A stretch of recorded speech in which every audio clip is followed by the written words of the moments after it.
أعوذ بالله من الشيطان الرجيم بسم الله الرحمن الرحيم ربی زدنی علما۔ کل ہمارے سبق میں ذکر گزر چکا ہے کہ اللہ ہمیں سیدھے راستے پر چلانا۔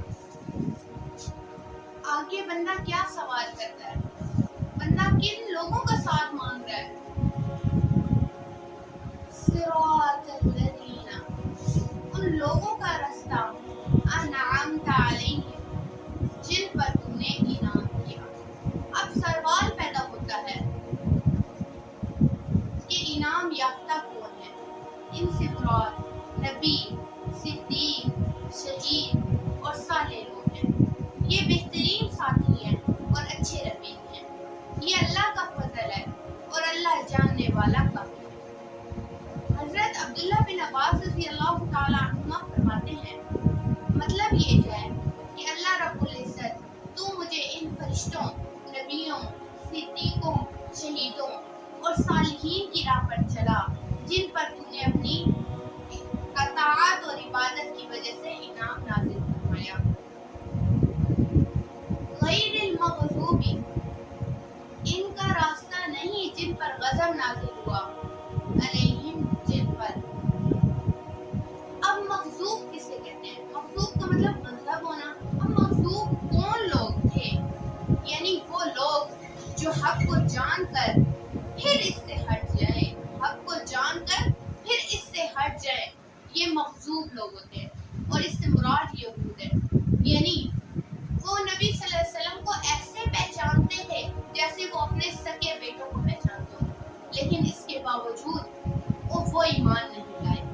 اسی طرح انہوں نے نبیوں کو قتل کیا، انہوں نے کتاب اللہ میں تحریف کی، انہوں نے اللہ کی حرام کردہ چیزوں کو اپنے لیے جائز قرار دیا، تو اللہ کا ان کے اوپر غصہ نازل ہوا، اللہ نے ان کو بندر بنا دیا، اللہ نے ان کو خنزیر بنا دیا، ان کے اوپر ٹیڑیوں کی بارش ہوئی، ان کے اوپر خون کی بارش ہوئی، ان کے اوپر مینڈکوں کی بارش ہوئی۔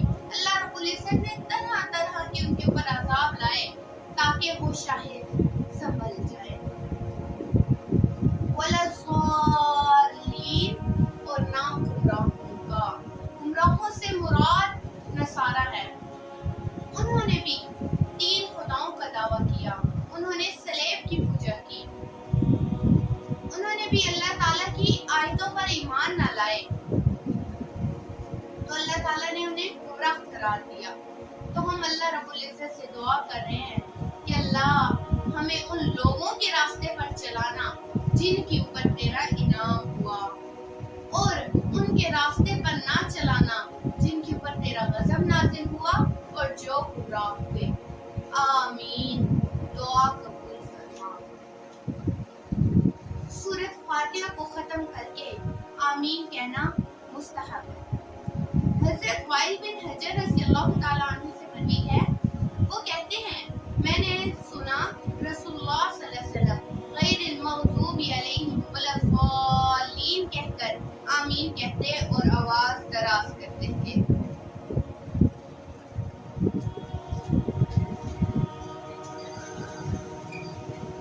حضرت ابو ہریرہ رضی اللہ تعالیٰ عنہ سے روایت ہے کہ رسول اللہ صلی اللہ علیہ وسلم نے فرمایا، جب امام آمین کہے تم بھی آمین کہو، جس کی آمین فرشتوں کی آمین سے مل جائے اس کے تمام سابقہ گناہ معاف ہو جاتے ہیں۔ ابن ماجہ کی حدیث میں یوں ہے کہ یہودیوں کو سلام پر اور آمین پر جتنی چڑ ہے اتنی کسی اور چیز پر نہیں۔ حضرت ابو ہریرہ رضی اللہ عنہ فرماتے ہیں رسول اللہ صلی اللہ علیہ وسلم نے فرمایا، جب امام غیر المغضوب علیہم ولا الضالین کہے تو آمین کہتے۔ آسمان والوں کی امین زمین والوں کی امین کے ساتھ مل جاتی ہے اور اللہ تعالیٰ بندے کے تمام گناہ معاف فرما دیتا ہے۔ حضرت موکل بن یسار رضی اللہ تعالیٰ عنہ فرماتے ہیں کہ رسول اللہ صلی اللہ علیہ وسلم نے فرمایا، سورہ بقرہ قرآن کی کوہان ہے اور اس کی بلندی کا یہ عالم ہے کہ اس کی ایک ایک آیت کے ساتھ 80 فرشتے نازل ہوتے ہیں، اور بالخصوص آیت الکرسی تو خاص عرش تلے نازل ہوئی، اور اس صورت میں میں شامل کی ہوئی۔ حضور صلی اللہ علیہ وآلہ وسلم نے فرمایا جس گھر میں یہ مبارک سورت پڑھی جاتی ہے وہاں سے شیطان بھاگ کھڑا ہوتا ہے، اور سب گھروں میں بدترین اور ذلیل ترین گھر وہ ہے جس میں کتاب اللہ کی تلاوت نہ کی جائے۔ حضور صلی اللہ علیہ وسلم نے فرمایا جس طرح ہر چیز کی بلندی ہوتی ہے قرآن کی بلندی سورہ بقرہ ہے، اور جو شخص رات کے وقت اسے اپنے گھر میں پڑھے 3 راتوں تک شیطان اس گھر میں نہیں جاتا، اور دن کو اگر گھر میں پڑھ لے تو 3 دن تک شیطان اس کے گھر میں قدم نہیں رکھتا۔ حضرت اسید بن حضیر رضی اللہ تعالیٰ عنہ نے ایک رات سورۃ بقرہ کی تلاوت کرنی شروع کر دی۔ ان کا گھوڑا جو ان کے پاس بندھا ہوا تھا اس نے اچھلنا کودنا شروع کر دیا۔ آپ نے قرات چھوڑ دی، گھوڑا بھی سیدھا ہو گیا۔ آپ نے پھر پڑھنا شروع کیا، گھوڑا بھی اچھلنا شروع ہو گیا۔ آپ نے پھر پڑھنا بند کیا، گھوڑا بھی ٹھیک ٹھاک ہو گیا۔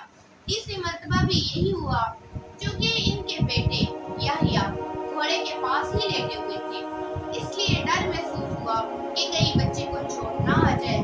قرآن کا پڑھنا بند کر کے اسے اٹھا لیا، آسمان کی طرف دیکھا کہ جانور کے اچھلنے کی کیا وجہ۔ صبح حضور صلی اللہ علیہ وسلم کی خدمت میں آ کر واقعہ بیان کرنے لگے۔ آپ سنتے جاتے اور فرماتے جاتے، پھر حسین پڑھتے چلے جاؤ۔ حضرت حسین نے کہا حضور تیسری مرتبہ کے بعد تو یحییٰ کی وجہ سے میں نے پڑھنا بالکل بند کر دیا۔ اب جو ہی نگاہ اٹھی تو دیکھتا ہوں کہ ایک نورانی چیز سایہ دار ابر کی طرح ہے اور اس میں چراغوں کی روشنی ہے۔ میرے دیکھتے ہی دیکھتے وہ اوپر کو اٹھ گئی۔ آپ نے فرمایا جانتے ہو یہ کیا چیز تھی؟ یہ فرشتے جو تمہاری آواز کو سن کر قریب آ گئے تھے۔ اگر تم پڑھنا بند نہ کرتے تو وہ صبح تک یوں رہتے اور ہر شخص انہیں دیکھ لیتا۔ نبی کریم صلی اللہ علیہ وسلم فرماتے ہیں سورہ بقرہ سیکھو، اس کو حاصل کرنا برکت، اس کو چھوڑنا حسرت، جادوگر اس کی طاقت نہیں رکھتے۔ پھر کچھ دیر چپ رہنے کے بعد فرمایا سورۃ بقرہ اور سورۃ آل عمران سیکھو، یہ دونوں نورانی صورتیں ہیں، اپنے پڑھنے والے پر سائبان یا بادل یا پرندوں کے جھنڈ کی طرح